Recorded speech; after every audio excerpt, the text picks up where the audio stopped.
नमस्कार. आज मी तुम्हाला माझ्या छोट्याशा कुंडीत लावलेल्या पुदिन्याच्या रोपाचा सुंदर प्रवास दाखवणार आहे. काही दिवसांपूर्वी मी एका छोट्याशा कुंडीत एक छोटंसं पुदिन्याचं रोप लावलं होतं. तेव्हा ते खूप छोटं होतं, पण बघा आज किती सुंदर हा पुदिना भरभरून वाढला आहे.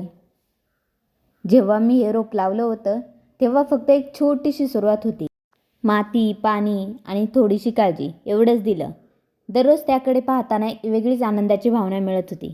हळूहळू त्याला नवीन पाने यायला लागली आणि त्या छोट्याशा रोपाने वाढायला सुरुवात केली. काही दिवसांनी मला जाणवलं की हे रोप आता खूप वेगाने वाढत आहे. छोट्या कुंडीत असलं तरी त्याची वाढ थांबली नाही. प्रत्येक नवीन पान म्हणजे एक नवीन आशा वाटत होती. निसर्ग खूप काही शिकवतो. तो आपल्याला सांगतो की वाढण्यासाठी जागा नाही, तर इच्छा आणि काळजी मोठी असावी. पुदिना फक्त एक रोप नाही, तर तो खूप उपयोगी आहे. तो आपल्या आरोग्यासाठी खूप फायदेशीर आहे.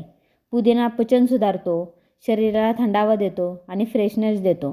त्याचा सुगंध मनाला शांत करतो आणि सर्वात महत्त्वाचं म्हणजे तो आपल्याला संयम आणि काळजीचं महत्त्व शिकवतो. आज या छोट्याशा रोपाने मला एक सुंदर गोष्ट शिकवली. सुरुवात छोटी असली तरी योग्य काळजी आणि संयम असेल तर वाढ नक्की होते. जसे पुदिन्याचं रोप वाढलं, तसंच आपल्या आयुष्यातही छोट्या सुरुवाती मोठ्या यशात बदलू शकतात.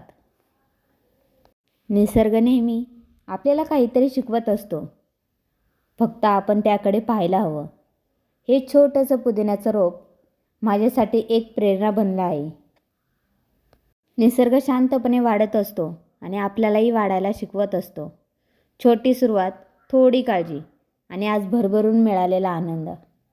या छोट्याशा रोपाने शिकवलं, वाढण्यासाठी फक्त प्रेम आणि संयम पुरेसं असतं. अशाच नवनवीन व्हिडिओसाठी लाईक, शेअर आणि सबस्क्राईब करायला विसरू नका. धन्यवाद.